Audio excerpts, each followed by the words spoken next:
terkait dengan zonasi, kebijakan zonasi apakah dilanjutkan atau dievaluasi, Pak?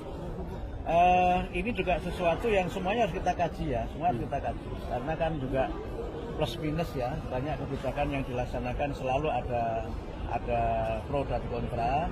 Tapi tentu saja semuanya akan kita lihat secara keseluruhan, tidak secara tergesa-gesa. Karena itu saya dalam beberapa saat ini nanti akan minta masukan dari berbagai pihak, baik dari kalangan pemerintah daerah, dari masyarakat yang menyelenggarakan pendidikan, maupun dari rekan-rekan wartawan, teman-teman masyarakat bisa menyampaikan aspirasinya.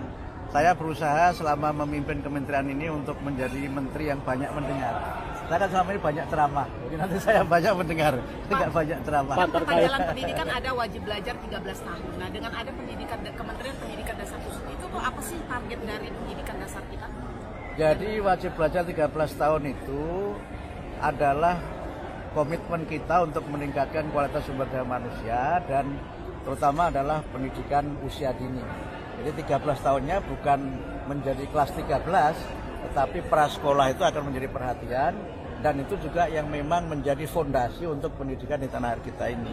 Di banyak negara maju, pendidikan prasekolah itu sangat penting. Tapi harus kita pahami bahwa pendidikan prasekolah itu tidak semuanya harus diselenggarakan di sekolah formal.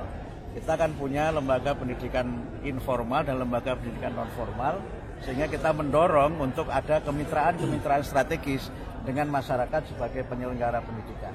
Ya, untuk wajib belajar kan 12 tahun nih. Sekarang ada di MK itu kan digugat bagaimana swasta juga semakin dihukum, dan wajib belajar berkualitas itulah yang sekarang ini sedang jadi tantangan kita. Karena itu tadi saya menyampaikan bahwa dalam kita melaksanakan program ini harus bergotong royong. Pemerintah tidak bisa bekerja sendirian tanpa dukungan masyarakat. Dan oleh karena itu maka partisipasi masyarakat itu sangat kita perlukan. Saya berusaha untuk bagaimana dalam kesempatan ini menjadikan pendidikan ini sebagai gerakan pencerdasan yang inklusif, partisipatif dan juga adaptif. Yang dengan itu tentu saja kita mendorong partisipasi masyarakat dan juga prakarsa-prakarsa kreatif bagaimana agar pendidikan kita ini lebih maju, dirasakan manfaatnya oleh masyarakat. Dan satu hal yang saya kira menjadi komitmen kita juga menuntaskan kesempatan belajar, sehingga mereka yang selama ini tidak bisa melanjutkan pendidikan, bisa karena tempat tinggalnya, bisa karena keadaannya, bisa keadaan fisiknya, bisa juga karena faktor-faktor lain.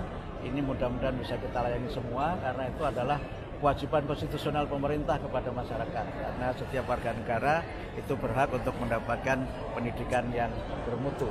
Terkait kurikulum Merdeka seperti apa? Kami juga harus mengkaji ya, ini kan masih baru kan, kurikulum ini kan masih baru, bahkan penerapannya walaupun sudah dinyatakan harus diterapkan semuanya kan juga dalam prakteknya juga belum semua satuan pendidikan dapat melaksanakan. Jadi kita lihatlah, kita tidak akan buru-buru mengambil kebijakan. Apalagi memang ada polemik yang sekarang ini juga memang masih terus terjadi di masyarakat. Jadi kami ingin agar kebijakan Kementerian Pendidikan dan Menengah adalah kebijakan yang memang sesuai dengan apa yang menjadi aspirasi masyarakat. Tapi yang penting lagi juga bisa menjadi bagian dari aktualisasi dan realisasi dari program Pak Presiden Prabowo dan Wakil Presiden. Prof. Sama juga. Jadi soal ujian nasional, soal zonasi, kurikulum merdeka, apalagi ya yang sekarang masih menjadi perdebatan, nanti kita lihat semuanya secara sangat seksama dan kami akan sangat berhati-hati. Saya belum sampai pada keputusan itu. Intinya kami ingin mendengar dulu. Kami ingin mendengar dari internal, juga ingin mendengar dari para pakar, juga dari masyarakat sebagai penyelenggara pendidikan dan juga masyarakat sebagai pengguna jasa layanan pendidikan. Ada yang diprioritaskan untuk dievaluasi dalam waktu dekat nggak, Prof? Belum. Kita harus mengkaji dulu karena kan ini sudah di akhir tahun anggaran ya. Tapi kita mencoba melihat quick win yang menjadi garis besar dari pemerintahan Pak Prabowo itu yang nanti akan kita prioritaskan. Jadi kami follow on apa yang menjadi kebijakan dari Presiden. Download Tribun X sekarang, menghadirkan lokal menjadi Indonesia.